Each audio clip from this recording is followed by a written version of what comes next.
என்ன பண்ணிட்டு இருக்கீங்க விஜய் அப்படின்ற மாதிரி தான் இருக்குது. என்னன்னா நம்ம முத்துமலரோட ஃபேமிலிக்கு வந்து விஜய் வந்து ஹெல்ப் பண்ணிட்டு இருக்கிறாரு. இதெல்லாம் பார்க்கும்போது நம்ம சாரதம்மா வந்துட்டு ஒரு மாதிரி டென்ஷன் ஆகிட்டாங்க. என்ன விஜய் நம்ம மாப்பிள்ள வந்து பண்ணிட்டு இருக்காரு அப்படி இப்படின்னு சொல்லிட்டு. கைஸ் நம்ம வீடியோ வந்து முழுசாக பாருங்கள், ஸ்கிப் பண்ணாமல் முழுசாக பாருங்கள். அப்போ தான் வந்துட்டு என்ன நடந்துச்சு அப்படின்னு தெரியும். ஓகே கைஸ், நம்ம வீடியோவில் போகலாமா? நம்ம மகாநதியில் பார்த்தீங்கன்னா இன்றைக்கி நம்ம விஜய் வந்து எதிர்பாராத விதமாக வந்துட்டு நம்ம சிந்துக்கு வந்து ஒரு வேலை வாங்கி தராங்க. அப்புறம் பார்த்தீங்கன்னா நம்ம கிருஷ்ணா கிருஷ்ணாவுக்கு வந்து ஒரு வேலை வாங்கி தராரு. கிருஷ்ணாவை பார்த்தீங்கன்னா அவரோட ஆஃபீஸ்லேயே வந்துட்டு இது பண்ணுறாரு, அப்பாயின்மெண்ட் பண்ணுறாரு. உண்மையாலுமே இது கேட்கும்போது கொஞ்சம் நல்லா தான் இருக்குது. ஏன்னா கிருஷ்ணா வந்துட்டு கத்தாரில் வந்து நல்லா படிச்சிருப்பாரு. கண்டிப்பாக வந்துட்டு அவர் நாலேஜ் இருக்கும். ஒரு ஆக்ஷன்ஸ் வச்சே சொல்கிறேன், கண்டிப்பாக வந்துட்டு அவர் நாலேஜ் இருக்குன்னு சொல்லலாம். சிந்து பார்த்தீங்கன்னா நம்ம பாட்டியை பார்த்துக்கிறதுக்குனே வந்துட்டு அப்பாயின்மெண்ட் பண்ணிட்டாரு.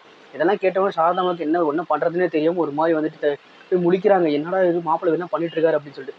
நம்ம விஜய் வந்து கேட்குறாரு பாட்டி கிட்ட, தாத்தா கிட்ட, அப்புறமா வந்துட்டு காவேரி கிட்டலாம் கேட்குறாரு. ஓகே, எல்லாருமே ஓகேன்னு சொல்லிட்டாங்க. எனக்கு ஒன்றும் பிரச்சனை கிடையாது, பாட்டியை பார்த்துக்கிறதுனால எனக்கு ஒரு பிரச்சனையே கிடையாது.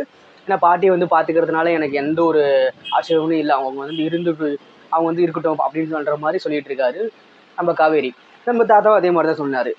எதுவும் பெருசாக வந்து ரியாக்ட் பண்ணல, ஓகே அப்படின்னு சொல்லிட்டாரு. நம்ம பாட்டிக்கு ஓகேன்னு சொல்லிட்டாங்க. ஏன்னா ஃபஸ்ட்டே வந்துட்டு அவங்க வந்து அந்த சுகர் வந்துச்சு இல்லையா, அப்போ வந்து கண்ணெல்லாம் மேலே போயிடுச்சு அப்படின்னு சொல்லிட்டு ரொம்ப வந்து ஃபீல் பண்ணாங்க. ஸோ இவங்க வந்துட்டு பக்கத்துலேயே இருக்காங்க, அடிக்கடி கூப்பிட்டு கூட நம்ம வந்துட்டு இது பண்ணிக்கலாம் அப்படின்னு சொல்லி விஜய் வந்து முடிவு பண்ணி அவங்கள வந்து நர்ஸை வந்து அப்பாயின்ட் பண்ணிட்டாரு.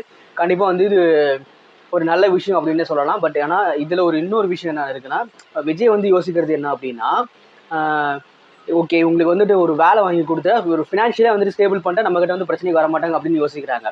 ஒன்று.